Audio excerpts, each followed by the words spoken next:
Timoteo, les dije, capítulo 4, versículo del 6 al 7. Quiero abrir una Biblia acá. Muy bien. Dice la Escritura: porque yo ya estoy para ser sacrificado y el tiempo de mi partida, dile al que está a tu lado, ese no es mi caso todavía, dile, el tiempo de mi partida está cercano. He peleado la buena batalla, he acabado la carrera y he guardado la fe. Puede tomar su lugar. Quisiera esta mañana compartir un mensaje al que le he titulado: acabemos bien la carrera. Acabemos bien la carrera. Pregúntale al que está a tu lado: ¿cómo vas a acabar la carrera? Y nosotros como hijos de Dios, estamos llamados a vivir para Cristo. ¿Cuántos dicen amén? Y la vida en Cristo no es sencilla. Caminar en Jesucristo no es tan fácil como pareciera, porque la palabra se establece de tal forma que nos conduce a llevar una vida de sacrificio, de renuncia, de no tocar lo indebido, de no hacer lo malo, porque fácil es hacer lo malo. ¿Cuántos dicen amén? ¿Recuerda usted su vida pasada? Hacer lo malo era fácil. Meterse en los vicios era fácil. Meterse en el chisme era fácil. Pero refrenar la lengua es difícil. Pero apartarse de los burladores es difícil. Pero apartarse de la gente impía y borracha es difícil. Es fácil estar en las reuniones donde todo es la vulgaridad y donde todas las conversaciones son corrompidas. Pero estar en las reuniones donde las conversaciones y donde el mensaje edifica no es tan fácil. Si fuera tan fácil, este lugar estaría así repleto de gente. Entonces, nosotros que estamos aquí hemos iniciado la carrera. Dile al que está a tu lado: ya iniciaste la carrera. Ahora, el tema no tiene que ver en si ya iniciaste, sino cómo vamos a acabar la carrera. Y debemos saber que la vida cristiana no consiste en rapidez, sino en resistencia, en la perseverancia que nosotros tengamos. Porque a lo largo de tu caminar, el enemigo va a venir más de una vez a seducirte, a tentarte, a atacar tu vida, a atacar tu mente, a atacar tu corazón, de tal manera que te saque del propósito. Y cuando alguien está fuera del propósito, entonces empieza a caminar mal. Cuando alguien, yo dije, está fuera del propósito, empieza a caminar mal. Pero vemos aquí a un apóstol llamado Pablo que dice: ya estoy a punto. Él sentía que sus días quizás sobre la tierra, aparte que en la época que él predicaba había mucha persecución, mucha muerte a los profetas, a los apóstoles, y él sentía que su tiempo estaba acercando. Pero él decía: he peleado la buena batalla, he acabado la carrera y he guardado la fe. En otras palabras, muchachos, no ha sido fácil para mí. He tenido naufragios, he tenido azote, he tenido encarcelamiento, he tenido calumnia, pero a pesar de todo eso puedo dar fe y puedo dar testimonio de que he caminado con Dios. Puedo dar testimonio de que el Padre en los momentos de mis bajones me ha sostenido.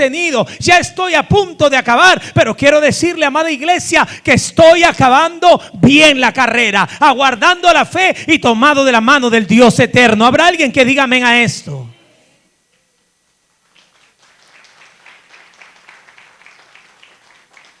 Y a pesar de que nosotros en la carrera vamos a ser probados, vamos a pasar algunas veces por el fuego, otras veces por las aguas, vamos a pasar por terrenos hostiles, vamos a pasar por el valle de la sombra y de la muerte.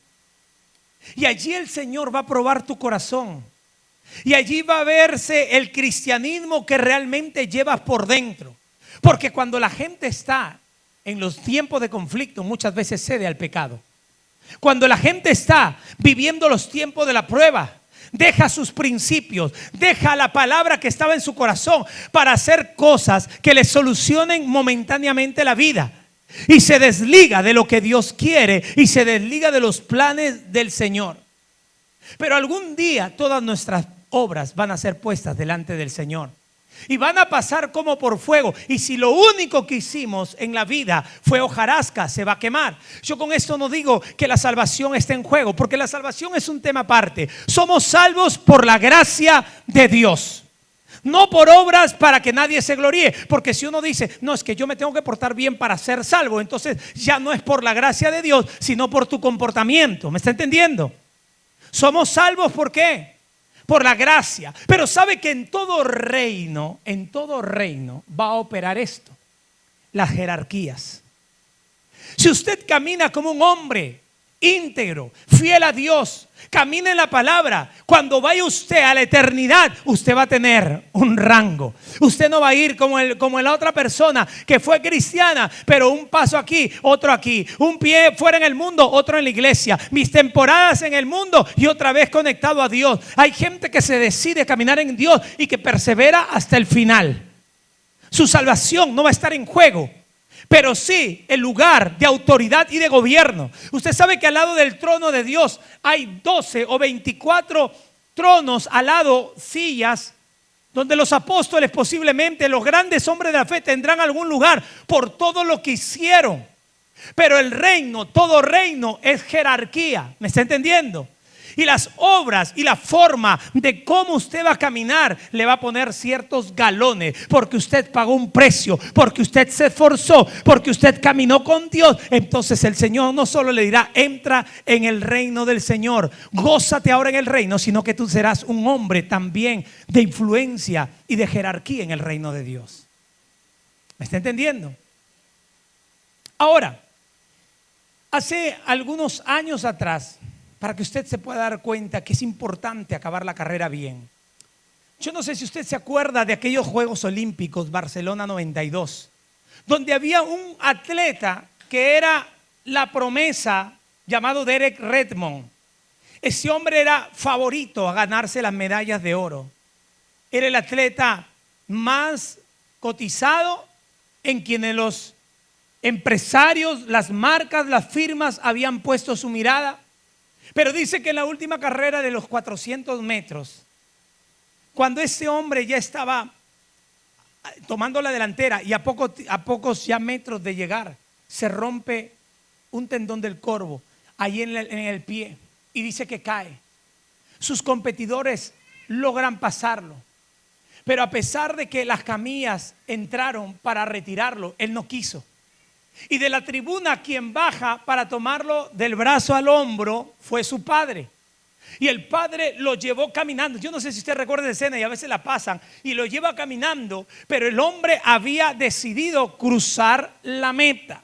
En la vida cristiana va a pasar lo mismo. Muchas veces te vas a caer, muchas veces te va a doler, muchas veces te vas a sentir a morir. Pero yo quiero que sepas que hay alguien que te está mirando cómo tú corres la carrera. Y cuando Él ve que tú ya no puedes, Él va a moverse por ti. Él te va a tomar en la mano y te va a llevar a acabar bien la carrera. Aquel que te va a tomar es el Padre eterno. Aquel que te va a tomar es el Dios de la gloria. El que nunca te desampara. El que siempre está como sombra a tu mano derecha.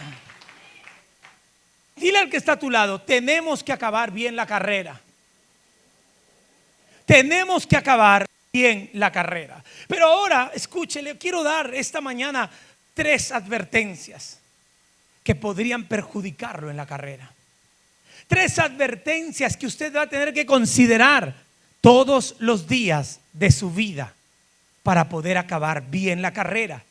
Y yo voy a tomar, escuche, de la Biblia un personaje que quizá usted ha visto todo lo bueno siempre y se ha predicado mucho en los altares de todas las cosas extraordinarias y ha sido puesto como un ejemplo para toda la iglesia y para todos los creyentes.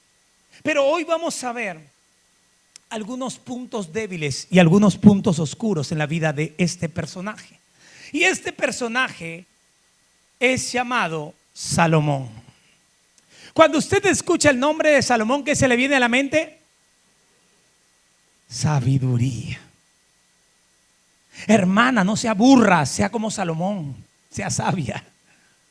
Hermano, no sea un necio, debe usted ser como Salomón. Y hay una frase que dice, ese pensamiento es salomónico, porque está hablando de un pensamiento sabio. Y hemos visto toda la vida acerca de este personaje, ese extracto y esa faceta. Pero hoy quiero hablarte acerca de tres advertencias para poder acabar bien la carrera. Y cuando nosotros leemos la historia de Salomón, Salomón entra al reino a tomar el gobierno en un momento de mucho conflicto. Acuérdese usted que la mamá de Salomón era Betsabé. ¿Y quién era Betsabé? La de las curvas terribles, dígame usted. Una hermanita que había ahí en el pueblo de Israel, que imagínese qué curvas tendría. Que cuando David salió por el terrado, mira, a pesar de tener el reino, de tener mujeres hermosas a su lado, él dijo, no, yo quiero a esa. ¿Qué tendría Betsabé de cautivador? Que cautivó el corazón de David, un rey conforme al corazón de Dios. Lo hizo caer en pecado y cayó él. No, el enemigo lo hizo caer. Él se dio a la tentación, cayó en pecado, queda embarazada, muere el primer hijo. Una vez que el esposo de Betsabé, que estaba en la batalla, recuerda, Urías el Eteo, muere, entonces ahora David dice, esta mujer ya está libre, ahora sí me puedo casar con ella. Ella se junta con David y tienen a un hijo, y ese hijo es Salomón. Cuando Salomón nace, ya habían otros hijos de David. Ya estaba Absalón, ya estaba Adonías, ya habían varios hijos de David. Y cuando David estaba a punto de morir, David era un hombre de Dios, fue restaurado por Dios. Y David, en esa intimidad y en la comunión que tenía con Dios, a David se le revela que aquel que le iba a suceder era el hijo de Betsabé. Por eso que cuando usted ve en la Biblia va a darse cuenta de que David en sus últimos momentos, en su lecho de muerte, empieza a hablar mucho con Salomón. Le empieza a dar consejos del reino, le empieza a hablar de la seguridad de la gente que tenía a su lado. Hijo, estos me fueron fieles a mí, no te aseguro que sean tan fieles contigo. Si tú tienes la oportunidad, a este desaparécelo, a este sí, a este no. Y le empieza a dar muchas instrucciones, porque David sabía que el sucesor sobre el reino iba a ser Salomón. Cuando el padre muere, hubo revueltas, hubieron hermanos que quisieron levantarse para tomar el poder, pero cuando Dios confirma algo, se puede levantar el mundo entero, se puede levantar hombre, mujer contra ti, pero cuando Dios tiene determinado algo para ti, nadie lo puede cobrar, nadie lo puede cobrar. Si ese cheque lo tiene de reservado para ti, nadie lo puede tomar. Yo quiero que tú entiendas que Dios te tiene en su corazón. Tú estás en la mente de Dios, tú estás en el propósito de Dios, y hay un tiempo y una temporada donde Dios te va a permitir ser un hombre y una mujer de autoridad si tú dispones tu corazón para Él. Amén. Así que por más que quisieron robarle el reinado, no pudieron. Vino un profeta de Dios, confirmó a Salomón en el reino, y luego todo empezó a ordenarse. Ahora, usted ve, cuando lee Primera de Reyes en la secuencia, usted va a darse cuenta de que Salomón era un hombre que tenía mucha devoción por oír la voz de Dios. Recuerde que él sabía que el padre David había matado a tanta gente, que había derramado sangre. Y David mismo le decía, hijo, Dios no me permitió levantar el templo porque derramé mucha sangre, pero tú vas a ser el que lo levante. Y Salomón, en el capítulo 6 de Primera de Reyes, empezó a construir el templo para Dios. Y usted sabe que el templo que hizo Salomón no fue cualquier templo, fue un templo en excelencia. Entonces, cuando usted oye hablar de Salomón, no solo habla de la sabiduría, sino de la excelencia para hacer las cosas buenas que debemos tomarlas. Perfecto.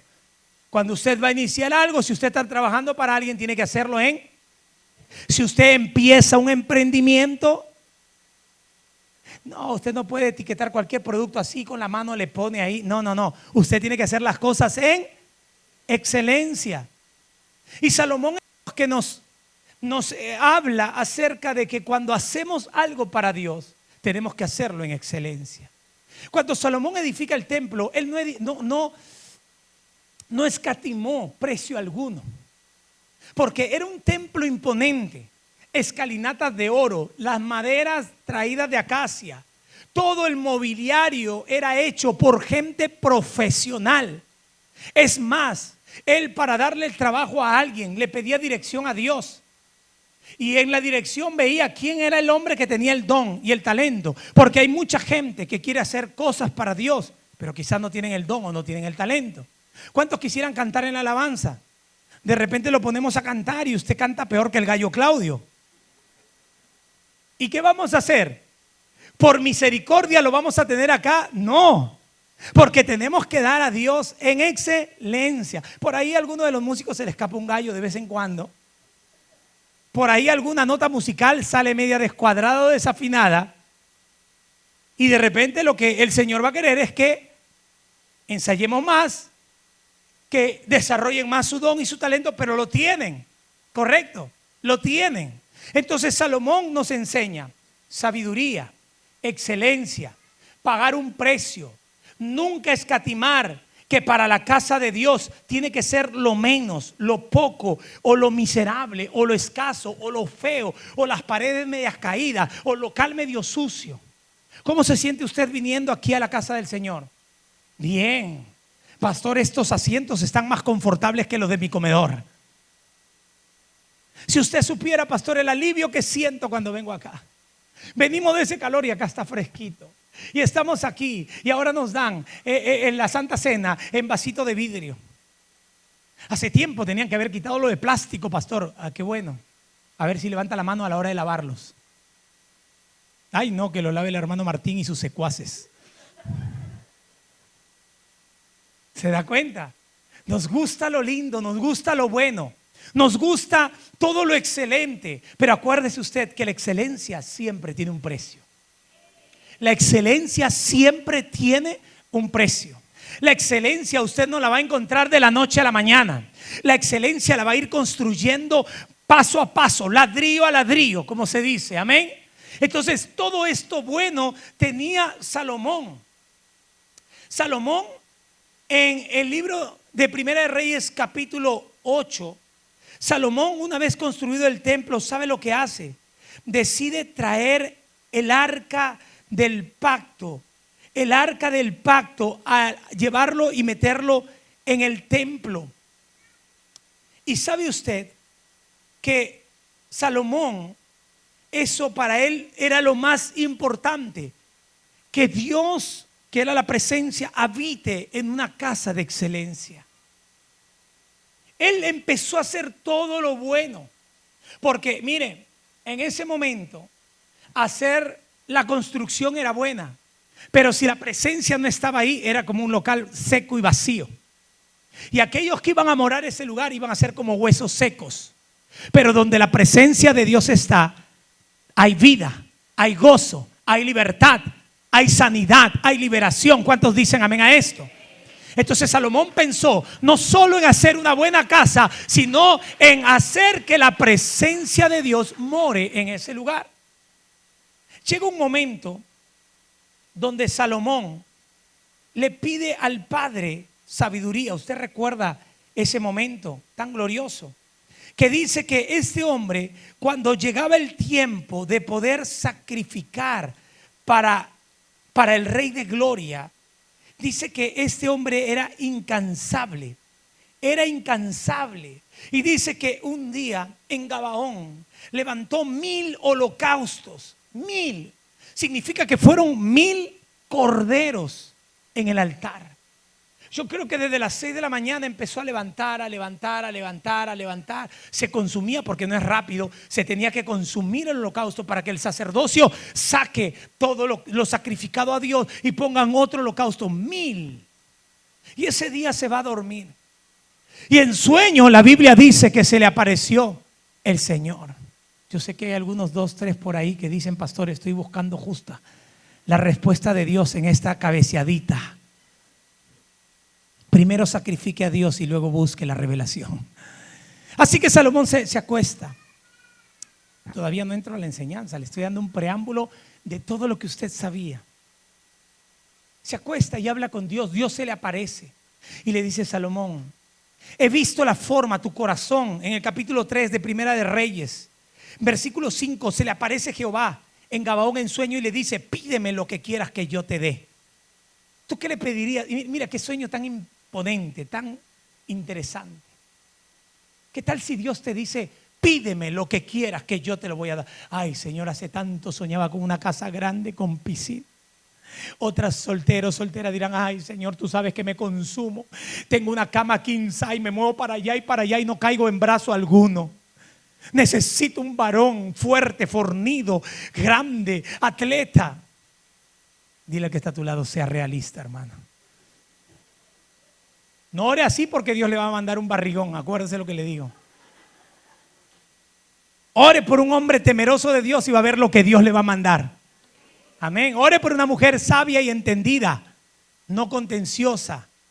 Amén. Y va a ver lo que Dios le va a mandar. Pero bueno, él ora de esa manera y el Señor se agrada en la respuesta de Salomón. Y le dice Salomón a Dios: Señor, tú sabes que el pueblo que tú has puesto en mis manos es grande. El pueblo tiene tantas cosas y tiene consigo tantos conflictos que resolver, que no sé aún cómo poder dirigirlo. Si tú me dieras el entendimiento, el conocimiento, la forma, la sabiduría para yo guiar a tu pueblo, Señor, yo estaría más que contento. Y Dios, cuando oye eso, dice: me impresiona tu petición. Me impresiona tu petición. Porque pudiste haberme pedido las riquezas de la tierra. Pudiste haberme pedido lo más grande del mundo y yo te lo iba a dar. Pero por cuanto no me pediste eso, si no me pediste la sabiduría, yo te la voy a dar. Pero añadido a esto, te doy todo lo que no me pediste. Y sale de esa noche cuando se levanta Salomón. ¿Sabe lo que hace? Se va a sacrificar a Dios holocaustos. Porque entendía que era un sueño, pero sabía que en el sueño Dios se le había manifestado y se le había revelado. Usted tiene que tener claro que Dios habla también por medio de los sueños. Amén. Pero ahora no todos los sueños son de Dios.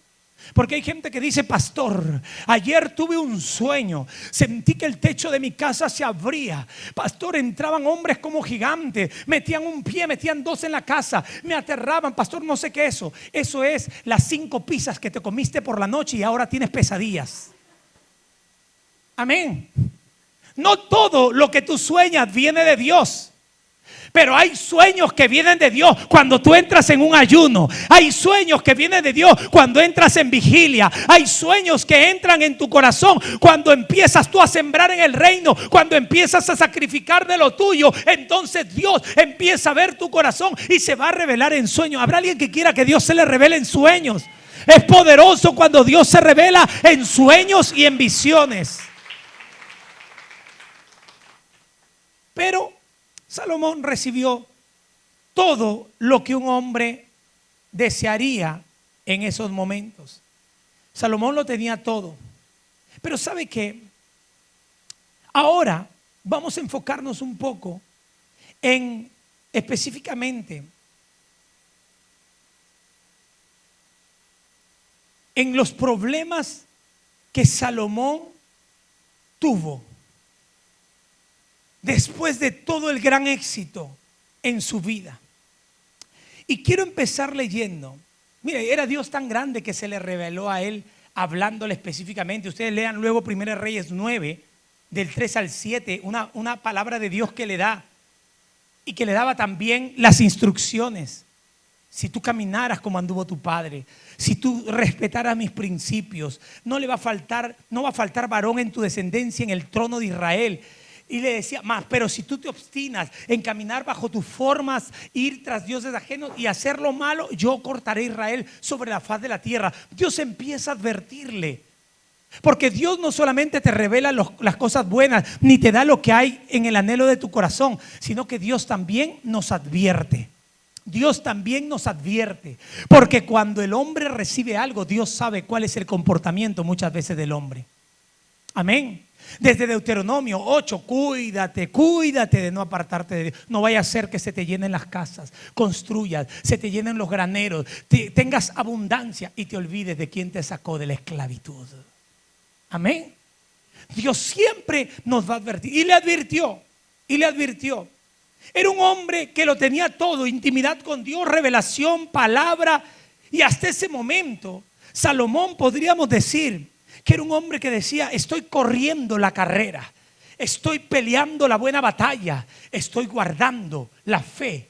Esa fe en el versículo de Timoteo significa también la fidelidad. Estoy aguardando fielmente en Dios.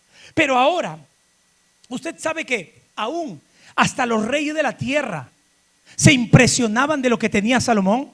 Se impresionaban de la sabiduría que tenía Salomón. La reina de Saba, cuando va y visita a Salomón, le dijo: lo que yo había oído de ti no es ni siquiera la mitad, ni el 50% de lo que mis ojos ahora ven. Era impresionante Salomón. Fluía en palabra, en sabiduría, en un conocimiento que la tierra sabía que había en Salomón. Pero ahora quiero que vaya conmigo a Primera de Reyes, capítulo 11. Primera de Reyes, capítulo 11, versículo 1 dice: pero el rey Salomón amó, además de la hija de Faraón, ahora le voy a contar esta historia, a muchas extranjeras, a las de Moab, las de Amón, las de Edom, las de Sidón y a las Eteas, gente de las cuales Jehová había dicho a los hijos de Israel: no os llegaréis a ellas, ni ellas se llegarán a vosotros, porque ciertamente harán inclinar vuestros corazones tras sus dioses. A estas pues se juntó Salomón con amor y tuvo 700 mujeres reinas y 300 concubinas, en total 1000 mujeres.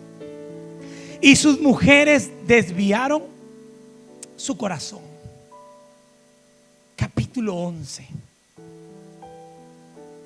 Empezó a romper una de las advertencias que Dios le dio. No te juntes, le dijo, con mujeres impías.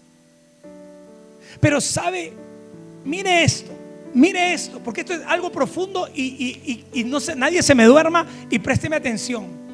Dice: pero el rey Salomón amó, además de la hija de Faraón. O sea, antes de empezar a tener su séquito de mujeres, Salomón ya estaba con la hija del Faraón. ¿Y cuándo, pastor? Antes de sacrificar y antes de pedir la sabiduría a Dios, ya él se había unido con la hija del Faraón. Primera de Reyes, capítulo 3, inicia con eso. La sabiduría que Salomón pide está después, en el mismo capítulo, pero está más abajo. Es decir, Salomón tomó a la hija del Faraón. Egipto siempre fue potencia. Egipto siempre fue un lugar que Dios les prohibió que volviesen o que entrasen nuevamente allí. En el libro de Deuteronomio 17, en el libro de Deuteronomio capítulo 17, usted va a tener que estudiar esto porque es largo de poder explicarle. Pero en el versículo 16, vaya al 16, 17, les voy a leer los dos. Dice la escritura, instrucciones acerca de un rey. Todo lo que Dios habló en Deuteronomio era acerca de un rey.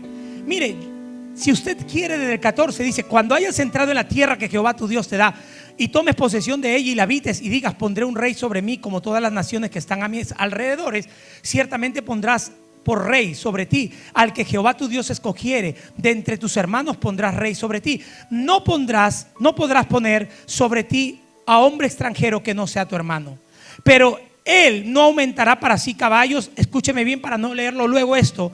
No aumentará para sí caballos, ni hará volver al pueblo a Egipto con el fin de aumentar caballos, porque Jehová ha dicho: no volváis nunca por este camino. Después que lo sacó, el Señor le prohíbe al pueblo de Israel a que regrese. ¿A dónde? ¿A dónde? Yo quiero que usted predique conmigo como para que esté atento. Le dice: nunca más regresaré, ni tomarás para sí muchas mujeres, para que su corazón no se desvíe, ni plata ni oro amontonará para sí en abundancia. Y cuando se siente sobre el trono de su reino, entonces escribirá para sí en un libro una copia de esta ley, del original, que está al cuidado de los sacerdotes levitas. Dios le había advertido a Salomón con respecto a las mujeres. Él sabía, por ser parte del pueblo de Dios, que no podía tomar mujeres, mucho menos a una mujer egipcia. ¿Por qué? Porque cuando uno se junta en matrimonio, ya no son dos, se convierten en una sola carne. Se te pegan las costumbres del uno y las del otro se te pegan a ti. ¿Correcto?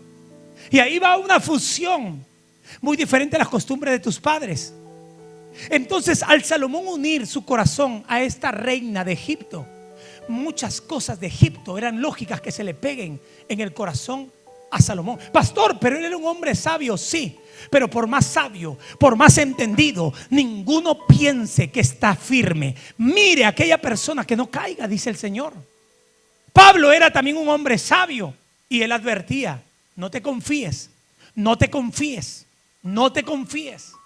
Ahora, Salomón la tomó, desobedeció a Dios, pero en ese momento que la tomó era su esposa. Y quizás Salomón pensaría: yo la puedo cambiar.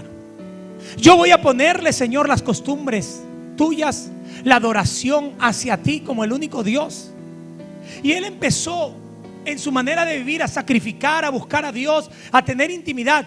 Y el Señor le empezó a conceder, mire, a pesar de que se unió a esta mujer egipcia, a pesar de eso, Dios le concedió la sabiduría, las riquezas y todas las cosas. Pero este hombre rompió una de las primeras advertencias que Dios le dio. Ahora, en el libro de Segunda de Corintios capítulo 6 verso 14 dice: no os unáis en yugo desigual con los incrédulos, porque qué compañerismo tiene la justicia con la injusticia, y qué comunión la luz con las tinieblas. Si tú, como joven, hombre casado, viudo, separado, no lo sé, tú decides en algún momento entrar en una relación, que no sea con un incrédulo, la advertencia ya está, la decisión tú la tomas. Pero lo único que Dios quiere hacer con esta advertencia es guardar tu vida de muchos males, es guardar tu corazón de la aflicción, es guardarte a ti mismo de la tristeza. Usted no sabe cuánta gente vive un infierno en su casa por vivir con un hombre o una mujer en yugo desigual. Amén. Aún hasta en los negocios tenga cuidado, porque usted ve la cara pero no las intenciones del corazón. Y hay gente que se une con incrédulos a hacer negocios, y al final el incrédulo, el impío, se quedó con todo lo que tú invertiste y con todas las cosas, y se acabó. ¿Y sabe por qué? Por la necedad en el corazón. ¿Cuántos dicen amén? Y a veces te advierten, pero a ti te encanta romper la regla. Entonces es muy importante saber, primer punto y primera advertencia: hay que no unirse con la mujer o el hombre equivocado. No unirse con la mujer o el hombre equivocado. Hay mujeres que aún estando tú casado no van a respetar tu estado civil.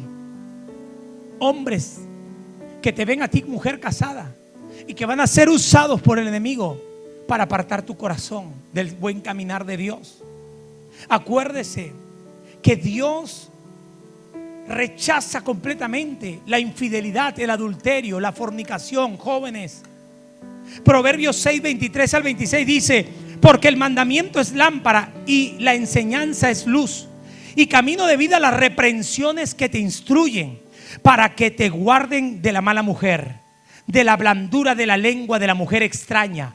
No codicies su hermosura en tu corazón, ni ella te prenda con sus ojos, porque a veces te mete una mirada y el hombre dice: ay, pastor, me derritió. Bueno, hay que meterte un fridge para que otra vez agarre forma.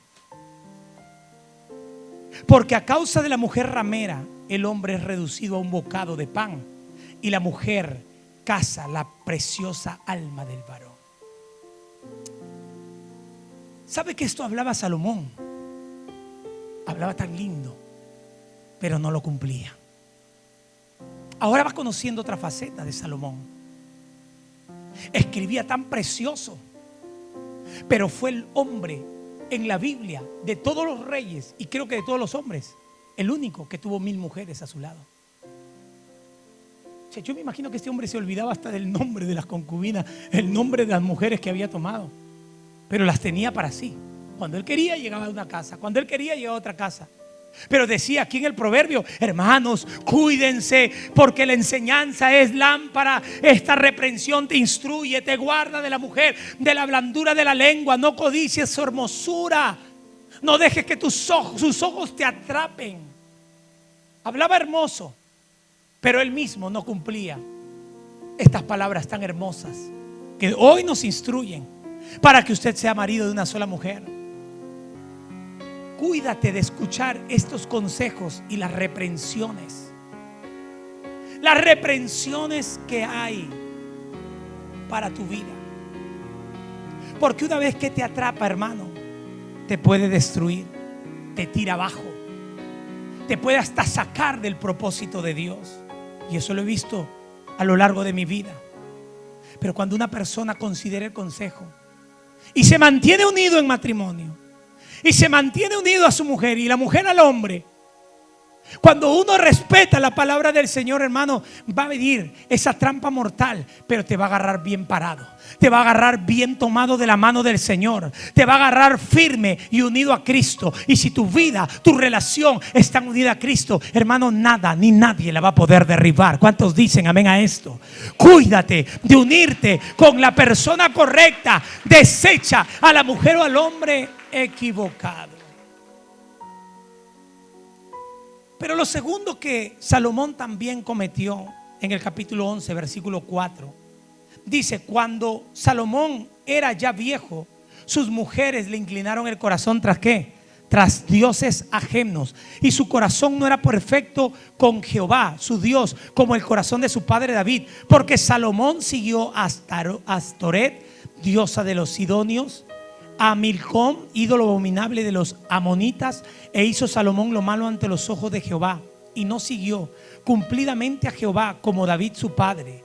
Entonces edificó Salomón un lugar alto a Quemos, ídolo abominable de Moab, en el monte que está enfrente de Jerusalén, y a Moloc, ídolo abominable de los hijos de Amón.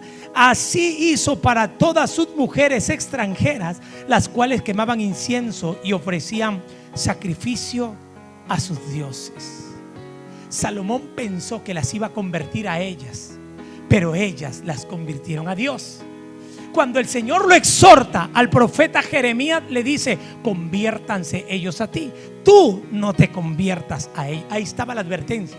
Pero a pesar de la advertencia, Salomón traspasó la línea y dejó que ellas lo convirtieran a él para sus dioses paganos. Por todo lugar habían altares. Aún si usted estudia esta palabra y va desde los inicios, acuérdese que antes de edificar la casa y el templo a Jehová, ya habían altares donde se sacrificaban. Y uno de los altares donde sacrificó Salomón eran altares que estaban ahí, porque acuérdese que la tierra antes estaba llena de pueblo pagano. Claro que Salomón lo hacía para Dios, pero estaba como que no con las cosas claras en su vida. Y por causa de esto empezó a caminar en idolatría. Ahora, usted puede pensar que idolatría solamente es tener un Dios, una estampita, a la Virgen, al Señor de Cargua no sé qué, al Señor de los milagros, al Señor de Chupicay, no sé, a lo que usted quiera tener. Chupicay es chifa, ¿no? Al Dios del Caluantán. Y usted puede tener a la Virgen del Chijaucay, a lo que usted quiera. Y usted puede pensar que solo eso es idolatría, pero no. Idolatría siempre va a ser cualquier otra cosa que no sea el Dios verdadero, o poner en primer lugar algo que no sea Dios. Algo que no sea Dios puede ser tu esposo, tu ídolo. Ay, si se me muere él, mi vida queda devastada. Terrible expresión, porque no tienes la revelación de quién es el Señor, de que Él es el marido por excelencia. ¿Cuántos dicen amén? Si se me muere la mujer, uy, voy a quedar devastado. Hay un Dios que te va a sostener. Se me murieron los padres, el Señor te recogerá con todo. Dios es más que suficiente. Pero cuando alguien pone a su trabajo como su Dios, cuando alguien pone a sus estudios, porque hay gente que dice, uy, pastor, no puedo ir a la reunión. Uy, pastor, no puedo por esto, porque tengo trabajo, porque tengo estudio, porque mi emprendimiento, porque esto. Hermano, es tu Dios.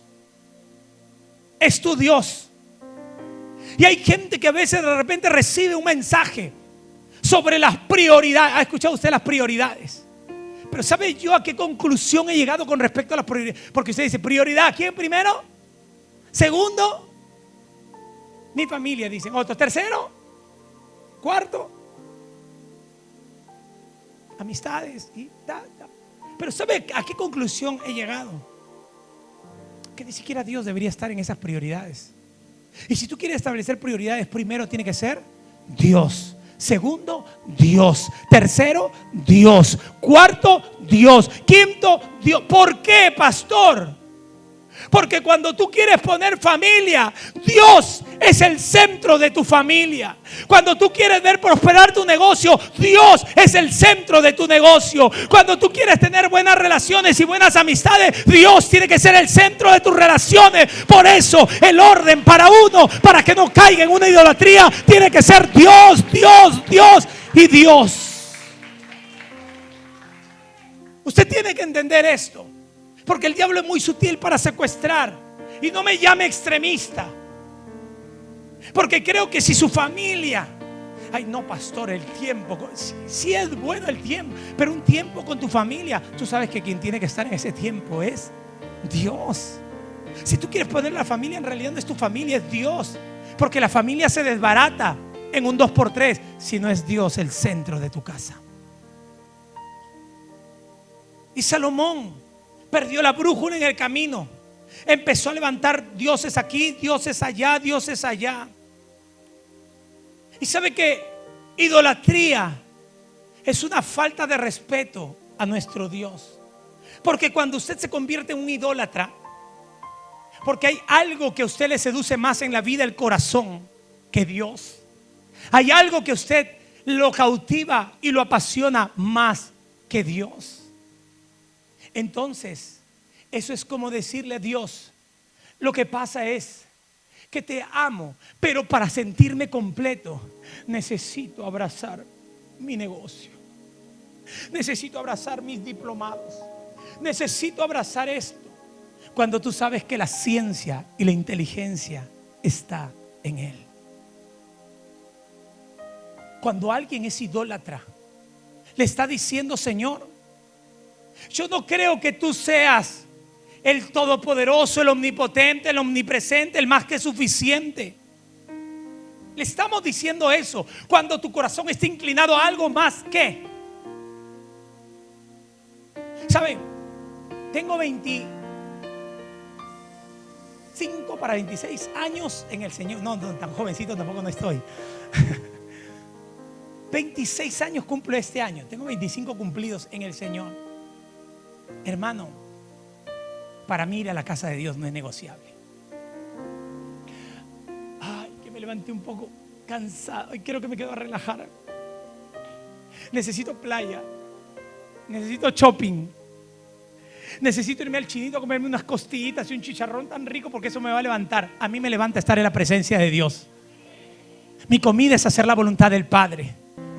Entonces, no es negociable ni la televisión, ni el compadre, ni el cumpleaños de la abuela que cumple 200 años. No es negociable, porque yo puedo hacer lo otro, pero lo primero que tengo que hacer es honrar el nombre de mi Dios, porque para mí no hay nadie más grande que Él, porque para mí no hay nadie más excelso que Él. Habrá alguien que pueda alabar el nombre del Señor. Yo no sé cómo usted veía a Dios, Yo no sé cómo usted tenía esos conceptos acerca de Dios, pero en 1 Corintios 10:14, anótelo. Por tanto, amados míos, huid de la idolatría. Huid de la idolatría. Y sabe, me impresiona el orden, la orden que Dios le da a la iglesia. Huid. Y Pablo estaba hablando en tiempo presente a la iglesia de Corintios. Era una iglesia avivada, era una iglesia que se movía en los dones. ¿Dónde usted ve los dones? En Corintios. Ahí habla de los dones. Habla mucho del poder y del fuego de Dios sobre esa iglesia, pero también le mete la advertencia y la reprensión. Huyan de los ídolos, porque era una ciudad que estaba tan cargada por idolatría por todo lado. Entonces el Señor quiere que su iglesia se mantenga alejada de la idolatría, alejada de todo aquello que no tiene que ver con darle la gloria a Dios. Y para que tú nunca caigas en la idolatría, tienes que saber que tu Dios es más que suficiente, porque Él es quien nos limpia, Él es quien perdona todos nuestros pecados. La Escritura dice que Él rescata del hoyo nuestra vida, Él nos corona de favor y de misericordia. Yo no sé cuántos pueden alabar a Dios y entienden que Dios es todo para nosotros. Entonces le dice lo primero: no te juntes ni agarres mujeres u hombres equivocados. No camines en idolatría. Y lo tercero de Salomón, Primera de Reyes capítulo 10, verso 23 al 25. Así excedía el rey Salomón a todos los reyes de la tierra en riquezas y en sabidurías. Toda la tierra procuraba ver la cara de Salomón para oír la sabiduría que Dios había puesto en su corazón. Y todos le llevaban cada año sus presentes: alhajas, oros, de oro y de plata, vestidos, armas, especias aromáticas, caballos y mulos. ¿Saben? Dice que Salomón más o menos recibía como presentes para él un promedio de 25 toneladas de oro al año. Para él. Porque los reyes, un rey venía con 3 toneladas, un camión cargado ahí. Rey, vengo a escuchar tu sabiduría. Rey, vengo a ver lo que tienes tú dentro, que tu Dios ha puesto. Y eran los reyes de la tierra, los reyes impíos. Querían oír, aprender, saber qué había en Salomón. Y sabe que Salomón era tan impresionante por algún lado, porque cuando un rey venía a visitarlo y le traía presentes, él le regalaba el doble para que se vaya más cargado de como vino. Y era tan impresionante la forma de repente de cómo se conducía Salomón. Pero él traspasó líneas. Él no se sometió a algunas reprensiones de parte del Señor. Él no oyó las advertencias que Dios tenía para él. ¿Y sabe cuál fue la tercera cosa que lo llevó a perdición a Salomón? Fue la fama y la fortuna. Ahora le voy a explicar por qué. ¿Qué cosa era la tercera? La fama. ¿Usted cree que había alguien más famoso que Salomón en aquella época? Todos los fines de semana o fines de mes, la revista Forbes le hacía a él el millonario del mes, el empresario del mes, el poderoso en las tecnologías, el poderoso en los carruajes. Ahora miren, en el libro de Primera de Reyes 3 se juntó con ¿quién? Su primera mujer, ¿quién fue? La reina de Egipto. ¿Y por qué Salomón se metió con la reina de Egipto? Porque este hombre tenía algo en la mente. Él estaba pensando no solo en ella, él pensaba en lo que ella podía conectar para él. ¿Y qué es lo que tenía Egipto como más grande? Los caballos. Los caballos eran oro refinado en aquella época. Era como decir la empresa de los Lamborghini. Eran la empresa de los BMW. Eran las empresas, ahí estaban. Las mejores industrias del transporte estaban metidas ¿dónde? En Egipto. Y él quería ahora esa industria metida en Israel, pero para él. Ahora, ¿cuál es el problema, pastor, de que Salomón haga negocios? ¿Usted cree que hay un problema en hacer negocios. No. Pero en Deuteronomio 17 yo le leí. Pero las advertencias para los reyes de Israel, Dios le dio en Deuteronomio 17, dice, verso 16: pero él no aumentará para sí caballos. Pero él sí quiso caballos. Y Dios le había dicho al pueblo: el rey que entre sobre mi pueblo no aumentará los caballos, ni hará volver al pueblo a Egipto. Y para poder negociar, antes no había internet, no había emails, no había messenger, no había nada. El comercio era de ida y de vuelta.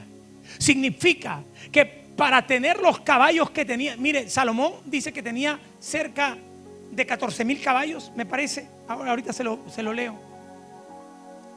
Salomón tenía una cantidad impresionante de caballos. Mire, en Primera de Reyes 10, verso 26, rápido, póngame atención.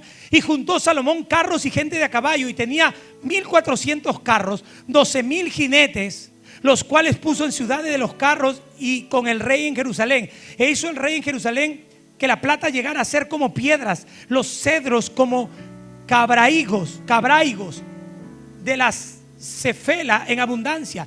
Y traían, verso 28, de Egipto caballos y lienzos a Salomón, porque la compañía de los mercaderes del rey compraban caballos y lienzos. Y venía y salía de Egipto el carro por 600 piezas de plata. Imagínese, multiplique usted un carro. Y el caballo por 150 piezas de plata. Y así adquiría por mano de ellos de todos los reyes de los heteos y de Siria. Es decir, este hombre tenía prohibido regresar al pueblo de Egipto, pero a él no le importó, porque aquí era su negocio. Él se metió en Egipto las veces que quería. Le dijo: no te aumentes en caballos. Pero él dijo: no, los caballos de Egipto yo me los tengo que traer a Israel. Y él empezó a quebrantar cosas, que esto le dio poder, le dio fortuna. La fama, escuche, la tenía por causa de la sabiduría de Dios. Era una persona muy capaz. La sabiduría le dio fama, y la sabiduría lo llevó a incursionar en el negocio. Usted ha visto gente que es muy hábil en los negocios, pero en vez de hacer lo bueno, hacen lo chueco. Usted ha visto que hay negociantes que dicen: este negociante es más chueco que cola de chancho. Y ese que hace lo malo podría hacer tranquilamente lo bueno. Pero ¿por qué no lo hace? Porque la sabiduría, la inteligencia lo está usando para lo incorrecto. Amén. Tuvo las advertencias de Dios, pero él no quiso respetar la palabra del Señor, y se fue y comenzó a buscar fama, fortuna, fama, fortuna, fama, fortuna. Es más, hay algunas personas que catalogan a Salomón como uno de los peores reyes sobre Israel. Unos dicen: Acab es el que pervirtió, también fue un impío, un malo, idolatría, Baal, lo que quiera.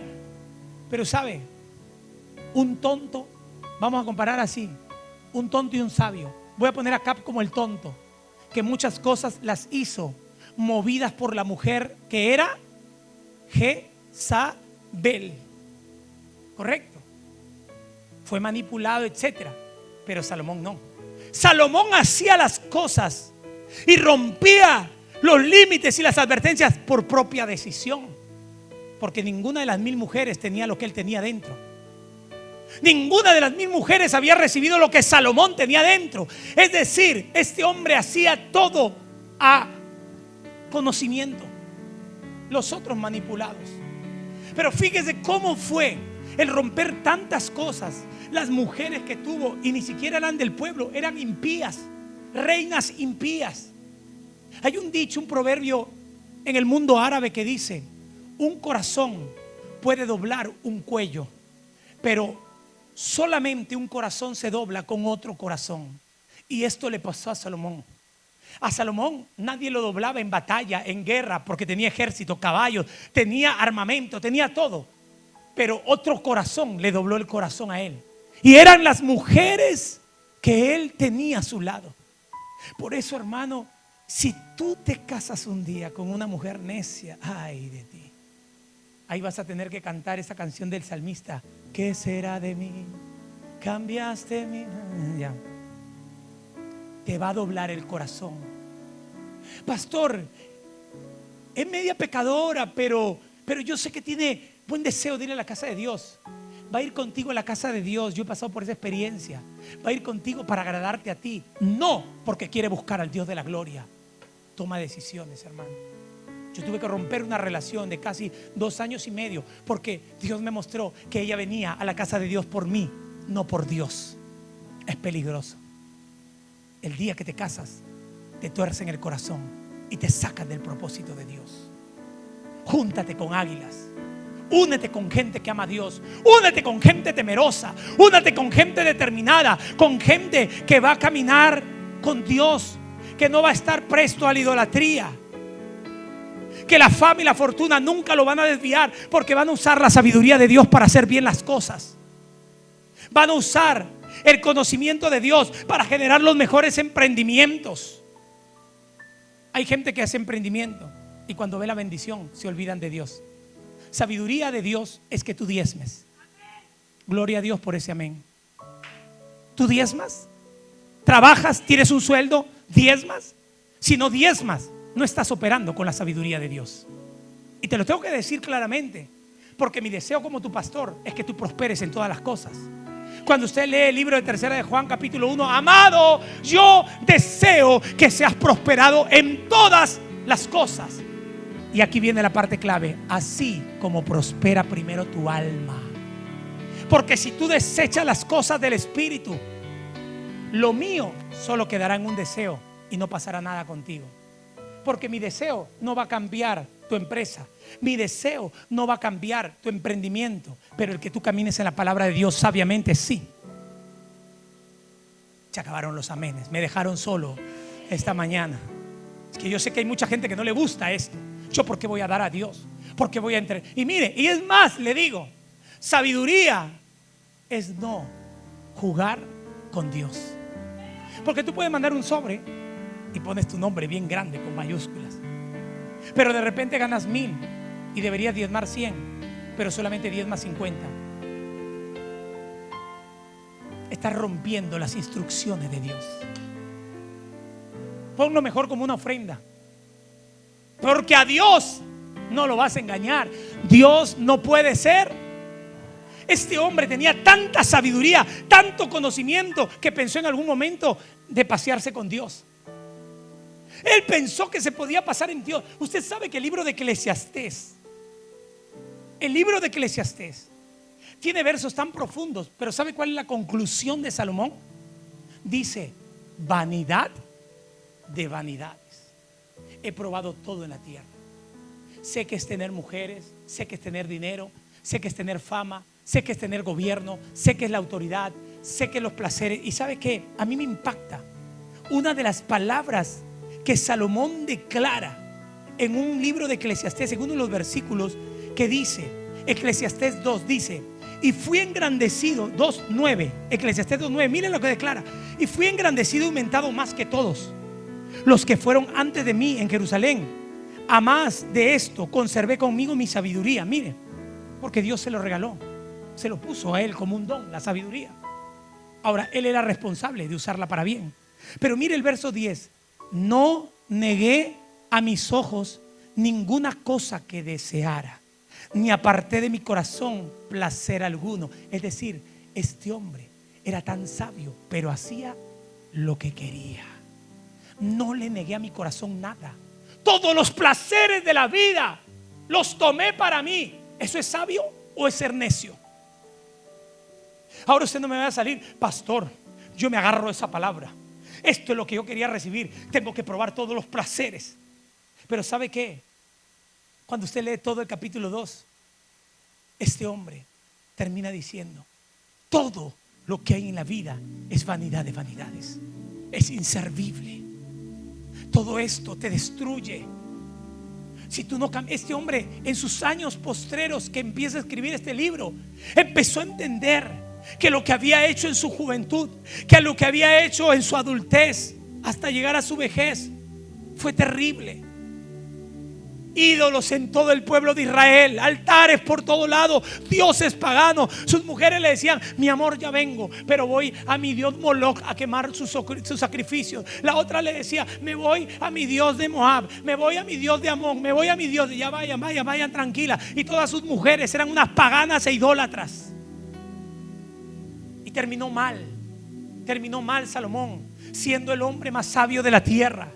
Cuando Dios te da la sabiduría es para que hagas lo correcto, porque la sabiduría va a ser tan poderosa y te va a engrandecer a otro nivel cuando tú no rompas los límites de Dios. Cuando tú no rompas los límites de Dios. ¿Sabes que Salomón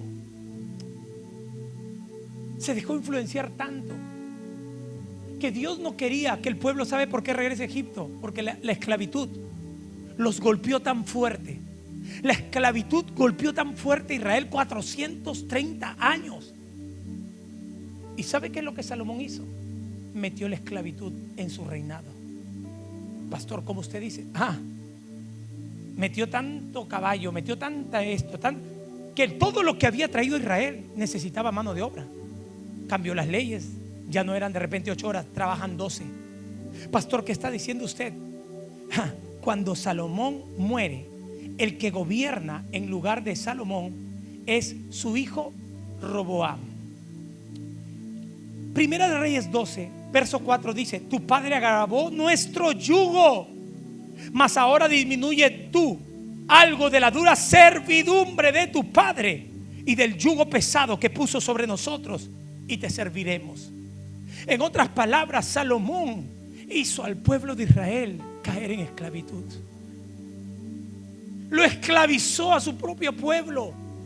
Y cuando él muere, los siervos de Israel quieren venir y decirle a su hijo Roboam: te podemos servir, pero tú sabes que ahora estamos como casa de servidumbre.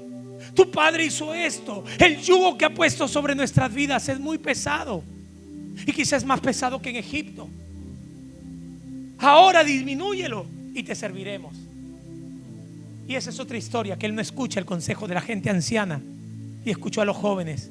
Y los jóvenes le dijeron: no, Roboam, esta gente vaga quiere estar rascándose la panza todo el día, no los oigas y ponles más trabajo para que veas que ni siquiera se te van a asomar para tocarte la puerta y pedirte rebaja de horas en el trabajo.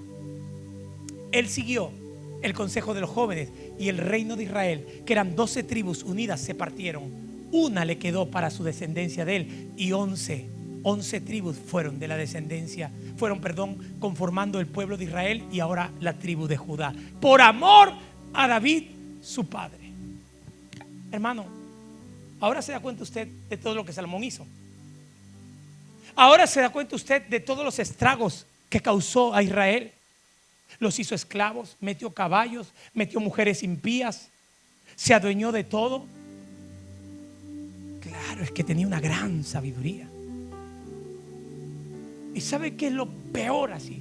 Le digo lo peor que hizo o que pensó hacer es meter a Dios, porque parecía bonito, ¿no? Metió el arca, ¿dónde? En un templo. Como que quería, como cuando tú tienes, mejor no uso esa palabra, pero como que tú quieres adiestrar algo a alguien en un lugar, y quiso encapsular a Dios en un arca, en un templo hermoso, cuando Dios no lo puedes dejar en tu casa, cuando a Dios tú no lo puedes limitar a un lugar, cuando a Dios no lo puedes limitar a un espacio. Él es soberano Dios, omnipotente, omnipresente, y dejó que la palabra de Dios vaya menguando. Para el pueblo le era normal ver idolatría, que la gente, por ahí se iban las egipcias y por ahí se conectaban algunos israelitas a ese Dios, porque el pueblo se prostituyó. ¿Y todo por qué? Porque Salomón no usó bien la sabiduría, no respetó la advertencia de parte de Dios. Amada iglesia, este es un tiempo para que todo lo que tú recibes, que viene como una palabra de Dios y que muchas veces te pone en jaque, porque la palabra de Dios te pone en jaque en cosas que tú quieres hacer, en cosas que tú quisieras decidir. Y está ahí tus emociones, y están allí muchas cosas que deseas. Pero si tú entiendes la advertencia de Dios, hermano, tu futuro va a estar cada vez más encaminado. Gente que te va a venir a proponer el negocio del siglo, y tú dices, esto es lo que yo esperaba, pregúntale a Dios. Y de repente el Señor te dice, no. Y si tú traspasas la reprensión, vas a llevar todo el daño. Amén. Entonces, amada iglesia, esta enseñanza tiene que llevarnos a tomar conciencia de acabar bien la carrera. Pónganse de pie, denle un fuerte aplauso al Señor esta mañana.